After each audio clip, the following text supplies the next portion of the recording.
당연히 축복을 받는 것이 우리가 생각하는 믿음의 기준일 겁니다.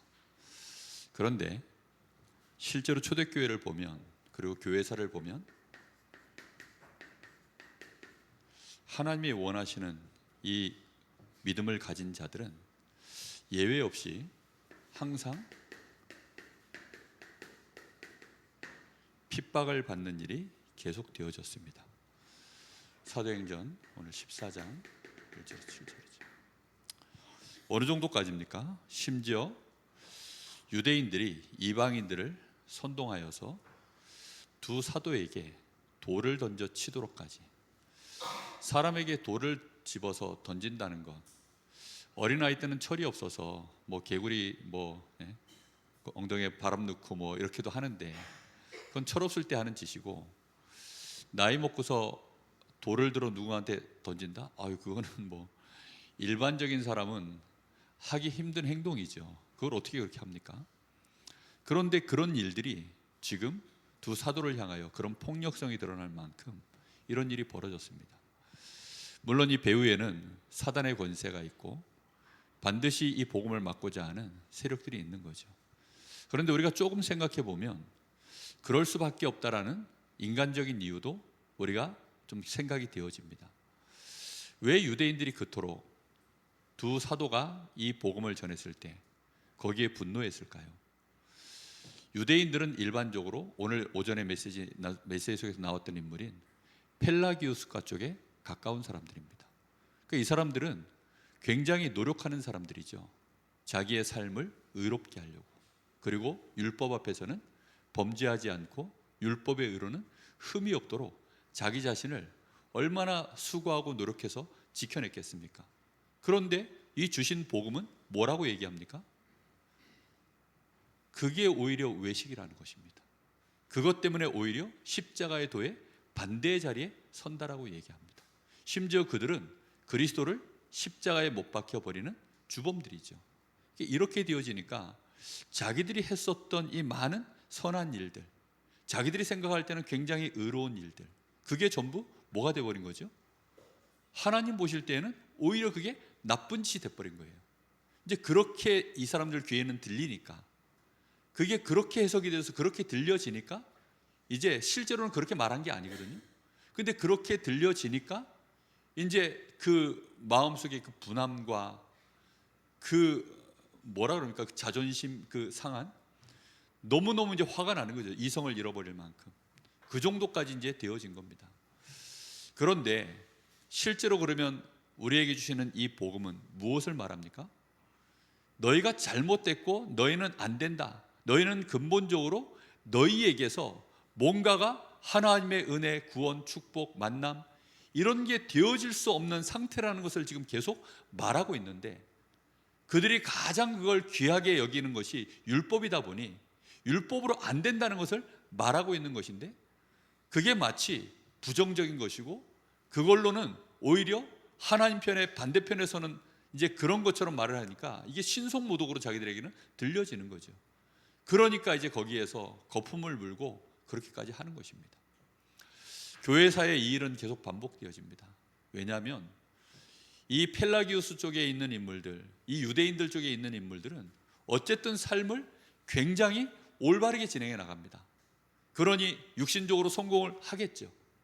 당연히 성공도 하고, 그쪽에는 또 많은 사람들이 그 성공이라고 하는 그 자리에 자기들도 같이 그 흐름을 타고 싶어서, 무리가 이쪽에는 늘 메이저예요. 흐름이 이쪽이 늘 메이저고 이 복음 가진 쪽에는 마이너입니다. 그게 항상 교회사의 흐름이에요. 그러다 보니까 예수님 당시뿐만 아니라 성경을 보면 구약의 많은 믿음의 사람들이 이런 복음의 믿음을 갖고 있는 사람들이 많은 것이 아니라 항상 어느 쪽이죠? 육신 중심의 믿음을 갖고 있는 사람들이 항상 절대 다수를 이루다 보니 거기에서 이제 계속된 어려움과 핍박이 오는 것입니다. 그래서 선지자들도, 올바른 선지자들은 다 핍박을 당했어요. 그 왜 그러냐면 선지자들이 던지는 이 말이 그 사람들이 생각할 때는 되지도 않는 말이거든요. 어째서 우리가 이렇게 어려움을 당한단 말이냐. 하나님의 말씀에 너희가 이렇게 하면 결국은 나라가 망한다라고 얘기하는데, 아수르에게 망하고 바벨론에게 망한다 하니까 그때마다 이 사람들이 하는 얘기는 저게 지금 아수르의 끈앞풀이다, 저게 지금 바벨론의 끈앞풀이다, 이제 이런 식으로 나오는 거죠. 계속해서 반복된 얘기입니다. 우리가 정말 핍박을 받는다, 어떤 면에서는 정상입니다. 정말 핍박을 받지 않는다는 것은 사실상 이게 끊임없는 지금도 교회사의 논쟁이거든요. 계속 또 논쟁이고 지금도 진행되어질 일들이고 앞으로도 계속 벌어질 일입니다. 결국은 펠라기우스의 그 신학 사상은 어디로 흘러가냐면 종교다원주의로 결국은 흘러갑니다.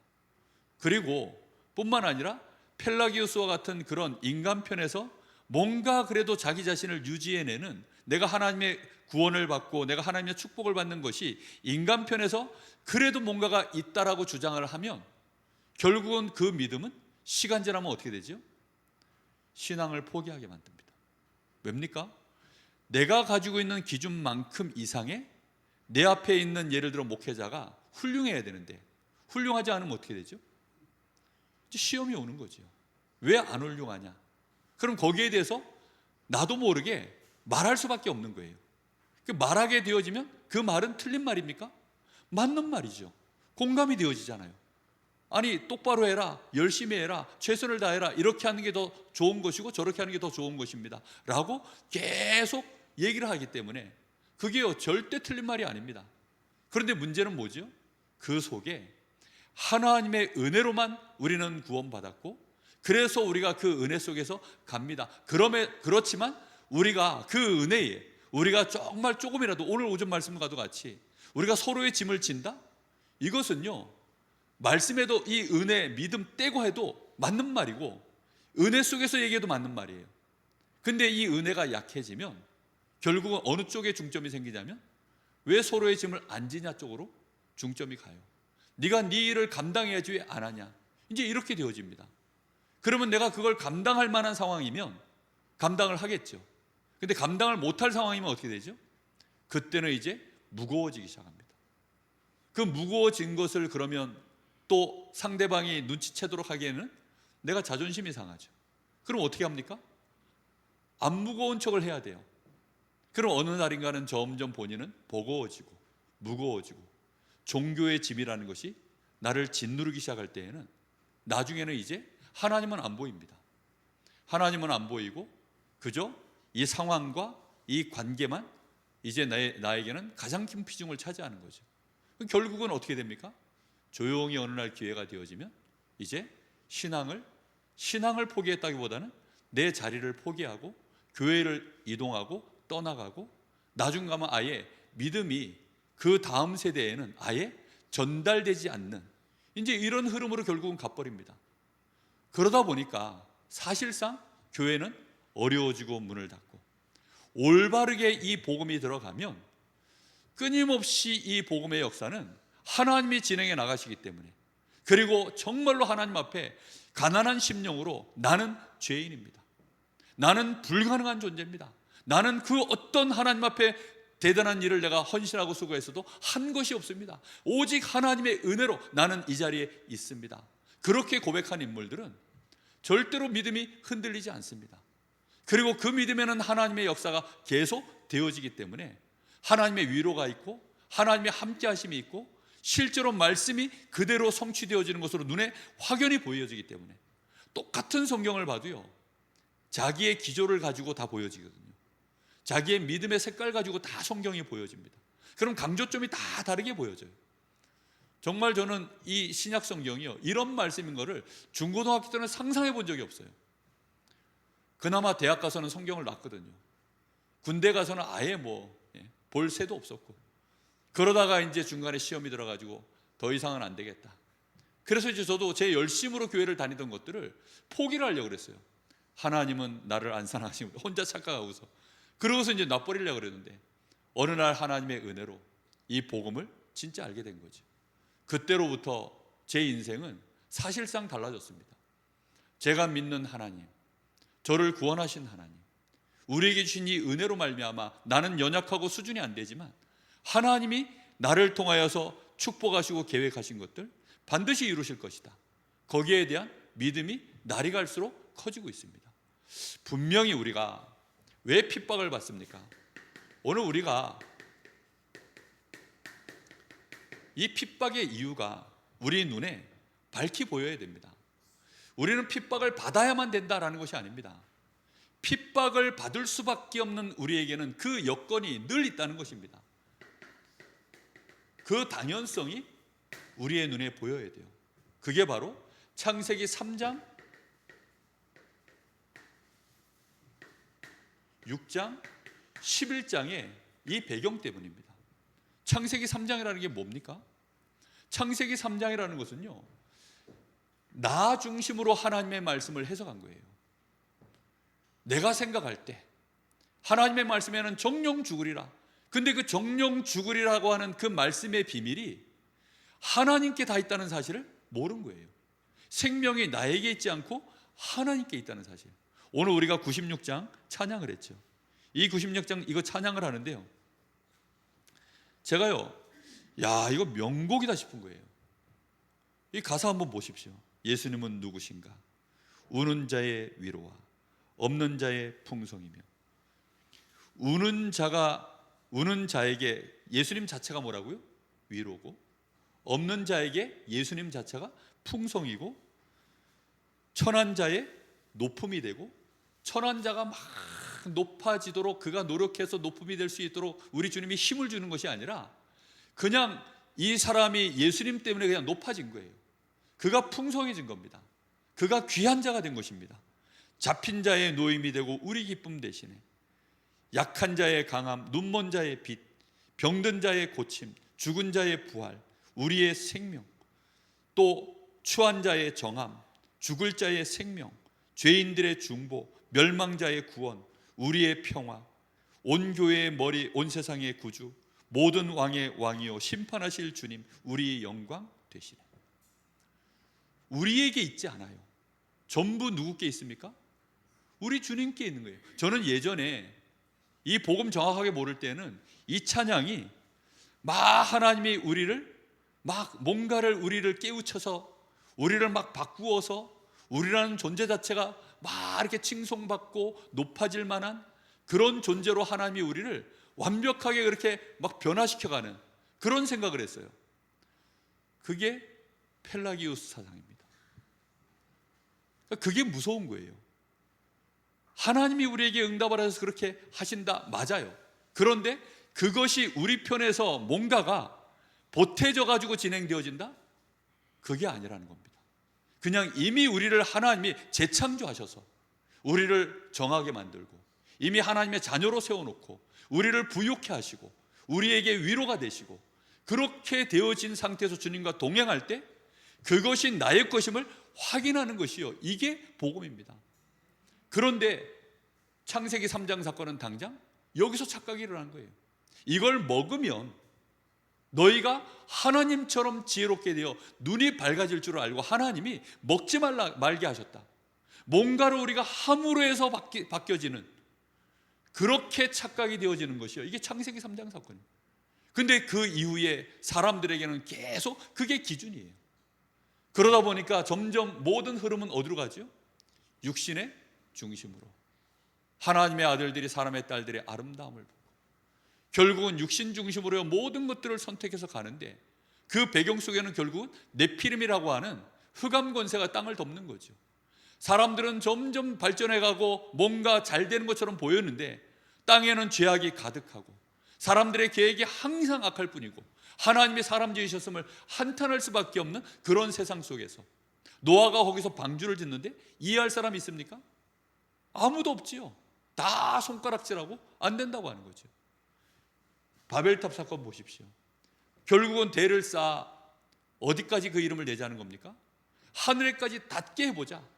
그게 우리가 가지고 있는 기본 성품입니다. 이러다 보니까 여기에 너희가 무슨 짓을 해도 되는 게 아니야. 너희는 하나님의 은혜가 아니면 안 돼. 하나님의 은혜로만 되는 거야 라고 하는 이 말이요, 절대로 받아들여지지 않는 거예요. 우리의 깊은 곳에는요, 이게 늘 저항을 합니다. 우리의 깊은 곳에서는요, 이게 끊임없는 저항을 해서 복음을요 100% 그 앞에 나를 엎드려서 순종하지 못하도록 만드는 일이 그겁니다.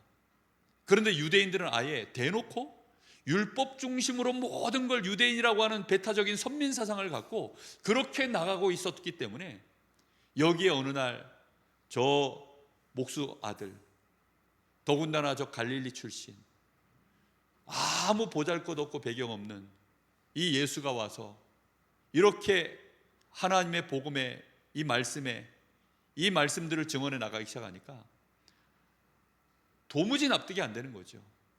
예수가 핍박을 당하고 이 사람들은 당연히 이렇게 가고 있기 때문에 여기에서 필연적으로 무슨 짓을 하고 있죠?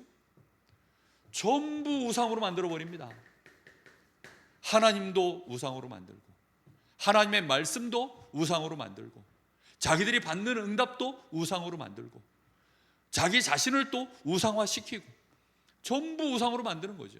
그러니까 자기가 하나님이 되어져 있는 자리에, 그러면서도 귀신을 또 우습게도 섬기고 있는 자리에, 거기에 이제 이 복음이 증거되어지니까 싫은 거죠. 당연히 네가 하나님이 아니야 라고 얘기하니까, 내가 하나님이고 싶은데 네가 하나님이 아니라고 하니까, 내가 노력한 것에 대하여 인정받고 싶은데 그걸로는 안 된다라고 하니까 기가 막힐 노릇이죠. 그렇게 되어져서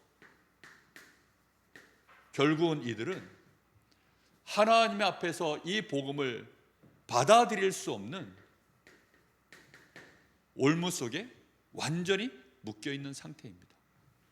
그러니 문제가 계속 와 있는 거죠. 영적 상태도 그렇고 그들이 실제로 섬기는 신도 그렇고 그 다음에 그들의 정신 상태도 그렇고 그들의 삶과 모든 이 규모 자체가요, 전부 문제 속에 다 잡혀 있는 것입니다. 그러니 이 복음을 받는데요, 알아들을 수가 없어요. 자기들의 문제 속에서 그냥 이 듣는 것들을 해석할 뿐 그 이상도 그 이하도 없어요. 판단이 안 되어지는 거죠. 그러다 보니까 핍박을 할 수밖에 없는 것입니다. 핍박을 하고 싶어서 하는 것이 아니라 싫은데 어떻게 하겠습니까? 미운데 어떻게 하겠습니까? 마음에서 막 분노가 올라오는데 어떻게 하겠습니까?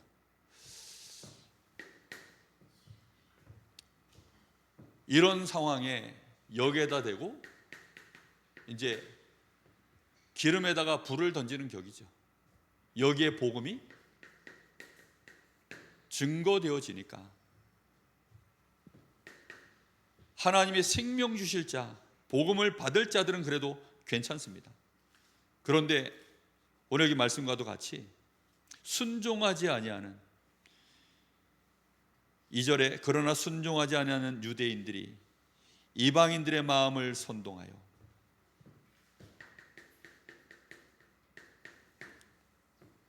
너희가 죄인이라고 하는 그 사실 앞에, 너희가 마귀의 자녀라고 하는 그 사실 앞에, 너희가 섬기는 하나님이 하나님이 아니라 우상으로 너희들이 하나님을 섬긴다는 그 사실 앞에, 너희는 하나님을 열심으로 섬긴다 하지만 그것이 오히려 십자가의 도에 하나님과 원수가 되어진다는 이 복음 앞에 이 유대인들은요, 마음의 분노가 일어나는 것입니다. 그래서 자기들의 손에 피를 묻히지 아니하고 이방인들을 선동하는 거예요. 이방인들을 선동해서 그렇게 해서 이 순종하지 아니하는 유대인들이 결국은 이방인들까지도 이 복음을 받지 못하도록 그렇게 선동을 했다라고 나와 있습니다. 이런 일들이 지금도 계속 되어지죠. 그러다 보니까 이들에게 선동하여 형제들에게 뭘 품게 합니까? 악한 감정을 품도록 이렇게 조장을 해버립니다. 그리고는 두 사도를 향하여 뭘 들었다고요? 돌을 들어서 그렇게 이제 이런 일들이 우리가 제대로 복음운동하면 벌어질 일들입니다. 정말 우리의 믿음이 핍박을 각오해야 되는 믿음이라는 사실 깨닫기를 예수님의 이름으로 축복합니다. 그러나 핍박만 있는 것이 아니라 반드시 누구의 역사가 따라옵니까? 하나님의 역사가 같이 따라옵니다. 그래서 우리는 이 복음운동을 하는 거예요. 우리가 하는 이 복음이, 우리가 하는 이 전도운동이 효과 있는 운동이라는 것은 반드시 성경 안에 그 증거가 있습니다. 그 결과로 어떤 일이 벌어지죠? 허다한 무리가, 오늘 1절에 보니까 이고니온에서 두 사도가 함께 유대인의 회당에 들어가서 말하니 유대와 헬라의 허다한 무리가 믿더라. 이 믿음을 받을 자들이 있다니까요. 이 복음을 믿을 자들이 있다니까요. 왜요? 실제로 대부분의 사람들은 무너져 있습니다. 자신들이 하나님의 이 빛을 비추면 그 빛 앞에 복종할 자들이 있습니다. 그래서 회당에 들어가서 이 복음을 말하는데 그 복음의 빛을 받는 무리들이 있다는 것입니다. 우리는 그걸 보고 나아가야 될 줄로 믿습니다. 핍박은 잠시 있어요. 그렇지만 알아듣지 못하는 것처럼 보여지지만 그 가운데 들을 자가 틀림없이 있습니다. 우리는 이걸 보고 나아가야죠. 그리고 주를 힘입어 3절에 보시오. 주 사다가 오래 있어 주를 힘입어 담대히 말하니 주께서 그들의 손으로 표적과 기사를 행하게 하여 주사 자기 은혜의 말씀을 증언하시니. 그렇습니다. 누가 힘을 주십니까? 주께서, 주님이 주시는 그 힘을 힘입어서, 그리고는 친히 누가 그걸 증명해 나가신다고요? 주께서 역사에 나가신다라고 그렇게 되어져 있습니다. 우리가 하는 것 아닙니다. 그래서 우리가 하는 일은 최선을 다하지만 우리의 최선에 대해서 우리가 보상을 바랄 수가 없어요. 우리가 대충 해도 된다는 말이 아닙니다. 우리가 최선을 다했기 때문에 이런 결과가 와야 됩니다라는 것은 우리가 또 착각하게 만들어요. 역사는 누가 하시느냐? 주님이 하시는 것입니다. 그래서 우리는요, 이 복음이 우리에게 주시는 이 믿음이 어떠한 믿음인가를요 정확하게 정말로 우리 만남 속에 하나님이 주시는 현장 속에 우리는 증언하는 일 외에는 할 일이 없습니다.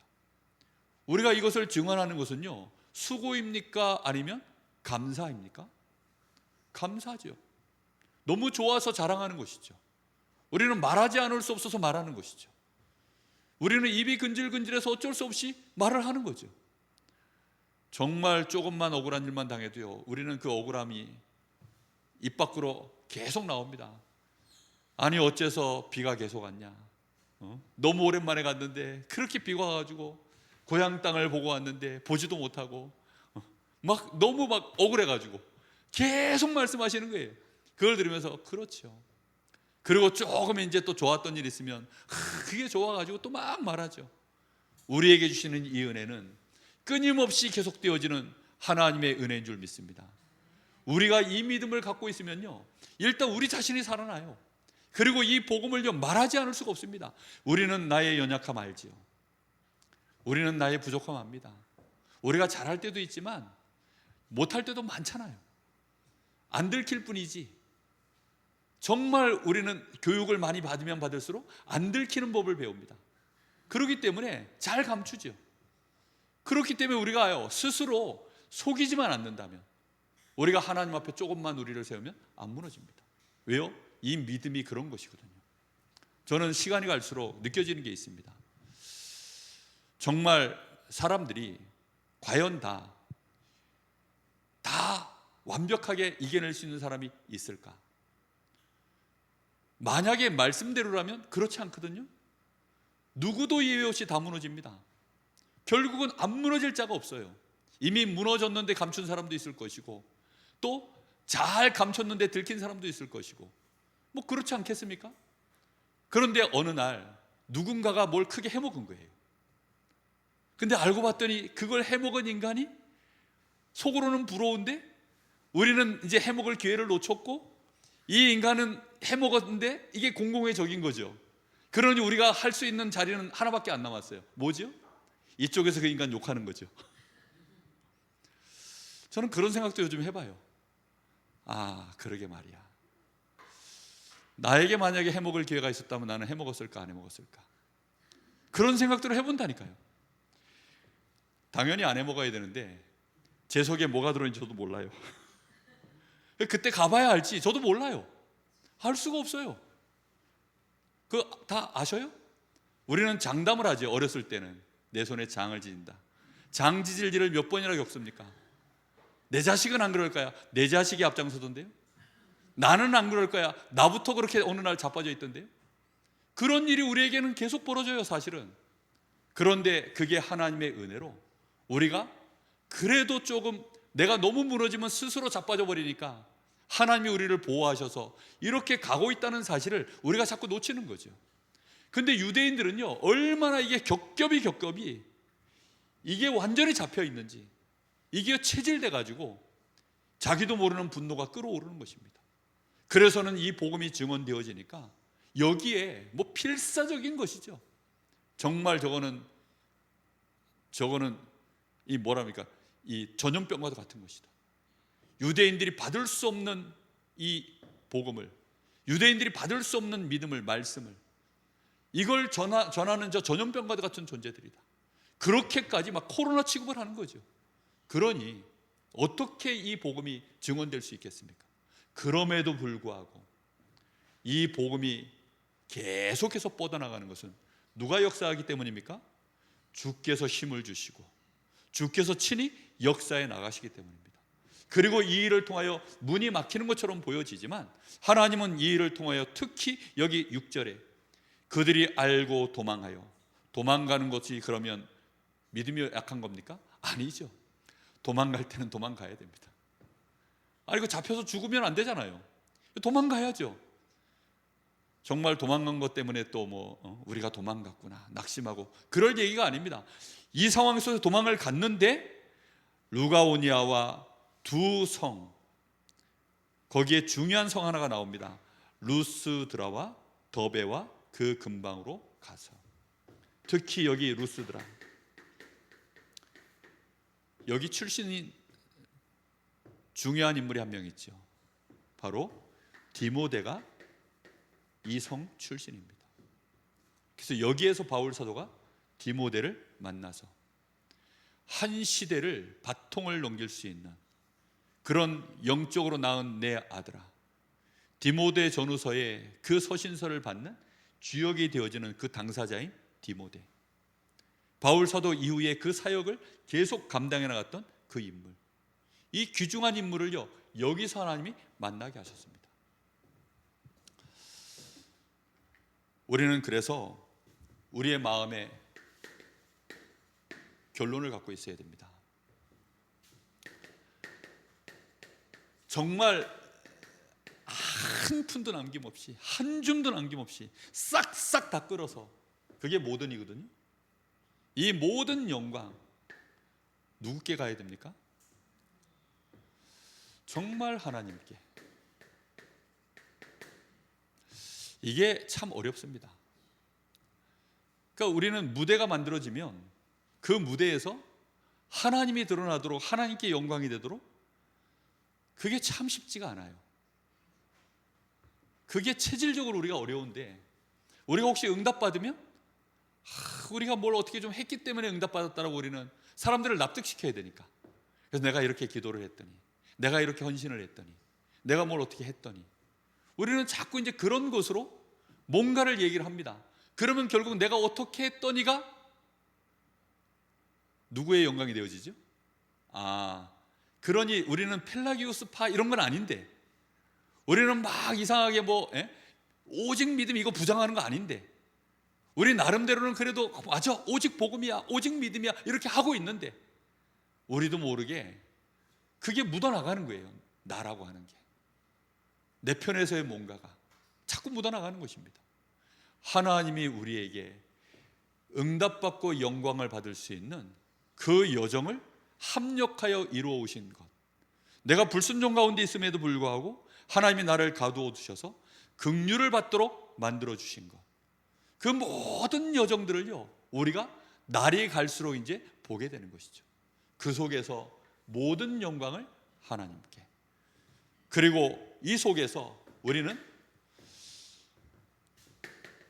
세상은 영광을 자기에게 돌리고 세상에게 돌리려고 하는데, 하나님께 돌리려고 하는 우리에게 핍박이 와도 우리는 결국은 역사는 이 핍박 속에서도 우리는 하나님께 영광을, 정말 우리에게 역사가 일어나도 하나님께 영광을, 우리가 그렇게 되지 않으면 우리도 모르게 낙심합니다. 어떤 경우에도 낙심하지 아니하고 하나님께 영광을, 우리가 혹시 대단한 응답을 받아도 우리는 교만하지 않고 하나님께 영광을. 정말 둘 다 어렵습니다. 내가 교만한 상태라는 것은요, 하나님께 영광이 100%안 돌아갈 때, 하나님께 100% 영광을 돌리는 것이요, 내 마음속에서 그래도 내가 좀 뭘 한 게 있는데 라는 뭔가가 있을 때는 안 갑니다. 근데 이게 정말 어려운 얘기예요. 쉽지 않죠. 어떻게 100% 하나님께 영광을 우리가 다 돌립니까? 그래도 조금이라도 나라는 존재가, 성도들이 서로 간에 인정해 주길 원하는 게 우리의 진짜 속마음 아닙니까? 너무 몰라줄까 봐 걱정이 되는 거죠. 너무 모르면 정말 걱정, 오른손이 한 일을 왼손이 모르게 하라는 게 주님 말씀인데 정말 그렇게 될까 봐 우리는 약간의 영역 표시를 해놓는 거죠. 그렇게 안 할 수가 없잖아요. 또 반대로 우리가 낙심되어졌을 때, 아이고 나 죽겠는데 무슨 하나님께 영광이요, 천국이든 지옥이든 빨리 갔으면 좋겠다, 뭐 그런 상황인데 어떻게 이게 가능하겠습니까? 만약에 우리의 믿음이 핍박 속에서도 흔들리지 않는 믿음이라면 가능할 줄로 믿습니다. 정말 우리의 영안이 열려지기를 예수님의 이름으로 축복합니다. 언제든지 그렇습니다. 이 복음의 이 역사가 교회사를 말하죠. 이 교회사 안에 이 복음의 역사를 보면 항상 두 가지는 교차합니다. 핍박만 있는 것이 아니라 핍박이 있는 곳에는 반드시 모두 함께 따라옵니까? 하나님의 응답이 항상 교회사 안에 같이 옵니다. 그러니까 둘 다 없을 때는요, 그냥 암흑기예요. 암흑기. 하나님이 없는 것처럼 그냥 너무 조용하게 지나가는 거죠. 그게 교회사에 성경에 보면 두 번 있습니다. 그게 400년 동안 애굽에 노예되었을 때 하나님이 없는 것 같은 거예요. 아무리 울부짖고 뭐 다 해도 그냥 하나님이 묵묵부답이에요. 한 430년을 하나님이 그냥 지나가게 하셨어요. 그리고 이제 또 한 번 교회사에 말라기 선지자 이후에 이제 예수님 오실 때 그 400년을 또 암흑기라고 합니다. 그러니까 아무 역사가, 응답도 뭐 역사도 아무것도 없는, 이제 그 시간표가 그게 또 암흑기입니다. 교회가 너무 평안하게 잘 간다? 잘못하면 암흑기 됩니다. 또 교회가 너무 낙심돼 가지고 그냥 막 그렇게 무너져 가는데 하나님은 가만히 계신다? 그것도 교회가 암흑기입니다. 교회는 이런저런 끊임없는 이 믿음의 싸움들이 계속 진행되어져 갈 때 거기에서 하나님의 진짜 복음의 역사를 이루는 응답의 역사들이 진행되어져 온 것입니다. 정말 우리 교회가 역동성 있는 하나님의 은혜 속에 있기를 예수님의 이름으로 축복합니다. 자, 이렇게 되어져서 우리는 결국은, 우리의 결론은 하나님께 감사하는, 하나님께 영광이 가는 것은요 우리의 신앙이고요, 이 감사는 우리의 실력입니다. 진짜 이제 내가 하나님 앞에 감사할 수 있는 것은 우리의 실력이에요. 진짜 이렇게 되어졌을 때 그 사람을 통하여 진짜 지속되어지는 일이 벌어집니다. 하나님 나라의 일은 지속하는 사람을 통하여 결국은 진행되어집니다. 만약에 중간에 요셉이 억울한 마음이 들어서 감옥에 기왕 들어간 거 여기서 그냥 뭐 나 죽어도 아무도 찾을 사람도 없을 것 같고 오늘 밤에 조용히 목을 매자 이러면 어떻게 됐겠습니까? 뭐 당연히 하나님이 그렇게 안 하셨지만 우리가 낙심해 버리면요, 우리가 감사가 끊어져 버리면 영이 죽습니다. 이미 영이 죽어가는 거예요. 우리의 마음을 체크하는데, 우리의 영적 상태를 체크하는데 가장 좋은 방법은, 제가 볼 때는 그 시금석은 감사합니다. 내 마음에서 감사하고 있는가? 정말 하나님께 감사하고, 지금 이 상황에 대해서 감사하고, 나의 상태에 대해서 감사하고, 지금 이 만남과 내 처지에 대해서 나는 하나님께 감사하고 있는가? 물론 낙심도 오고 좌절도 옵니다. 그러나 곧 감사가 회복되어질 수 있는 그 힘, 그 순환 구조가 얼마만큼 나에게 선한 구조로 빨리 돌아갈 수 있는가? 이제 이게 굉장히 중요한 부분이고요. 왜냐하면 건강한 사람은요, 피곤해도 금방 회복합니다. 정말 건강한 사람은 문제가 와도요, 잠깐 타격은 받지만 또 금방 이겨냅니다. 감사라는 것이 그겁니다. 그래서 우리가 하나님 앞에 내가 얼마만큼 감사하고 있는가? 어렵죠. 환경은 여전히, 세상은 어떻습니까? 지옥 배경 속에 있습니다. 그냥 흑암 속에 덮여 있어요. 우리는 그 속에 삽니다. 그럼 나라는 사람이 빛이냐? 빛이 아니에요. 우리 주님이 빛입니다. 그 주님의 빛을 내가 받고 주님을 계속 쫓아가지 않으면 어느덧 우리는 길을 잃어버려요. 요즘은 내비게이션이 좋지만 예전에는 이제 날 따라오십시오 하잖아요. 그럼 그 차 따라서 막 쫓아가는데 어느 순간 쫓아가 보니까 엉뚱한 차를 쫓아가는 거죠. 그럼 엉뚱한 차 쫓아가가지고 이제 길을 잃어버리는 겁니다. 정말 저는 길치거든요. 어느 날 뭐 쫓아오라는데 막 열심히 쫓아가는 거죠. 갔는데 딴 차예요. 그때부터는 이제 뭐 끝나는 거죠. 저는 그래서 절대 서울 안 갔습니다. 뭐 누가 돈 100만 원을 준다 그랬는데도 서울은 안 가요. 왜 안 가냐? 가면 못 나와요. 집을 못 찾아요. 집을 아예. 완전히 길치기 때문에. 요즘은 뭐 당당하게 갑니다. 어디든지. 왜요? 내비게이션이 있으니까. 우리가요, 정말 이 땅의 흑암 속에서 살아갑니다. 어둠 속에 우리는 살아갑니다. 어둡다는 말은 길이 안 보인다는 겁니다. 그리고 내가 어떤지를 못 본다는 거예요. 왜? 어두우니까. 나라는 상태가 지금 어떠한지를 전혀 못 보는 것입니다.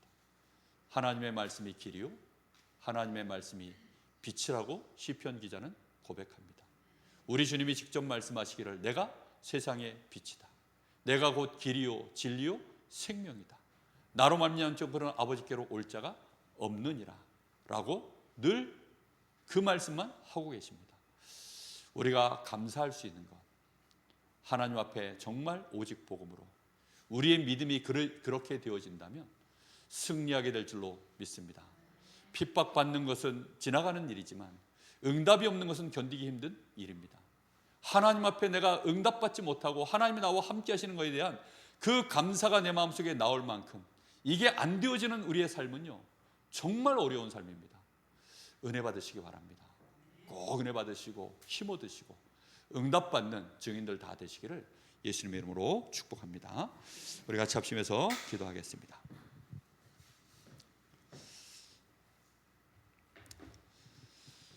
오늘도 하나님, 저희들이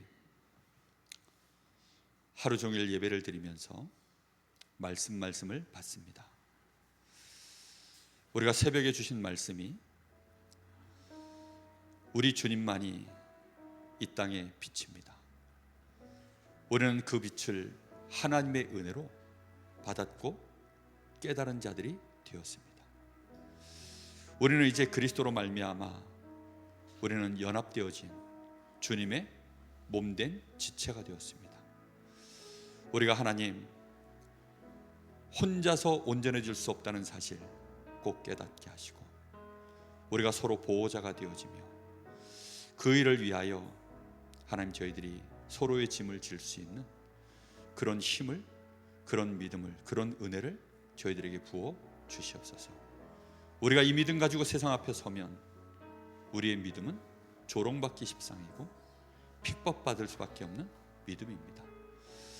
많은 올바른 삶을 살아간다고 하는 사람들의 그 어리석음이 우리의 믿음을 조롱하고 조금 더 힘 있는 자들은 우리를 핍박할 것입니다. 주여, 우리의 믿음이 주신 말씀 안에서 온전케 되게 하옵소서. 우리가 가지고 있는 이 언약과 이 복음이 하나님이 주신 그 은혜의 복음, 정말로 그 원색 복음 그대로가 회복되어지도록 축복하여 주옵소서. 그래서 정말 하나님 나라에 우리 교회가 원내스되어지는 은혜 속에서 지역을 살리게 하시고 237 나라와 5천 종족 세울 수 있는, 살릴 수 있는 그런 교회의 흐름이 되어지도록 역사하여 주옵소서. 우리 같이 기도하겠습니다.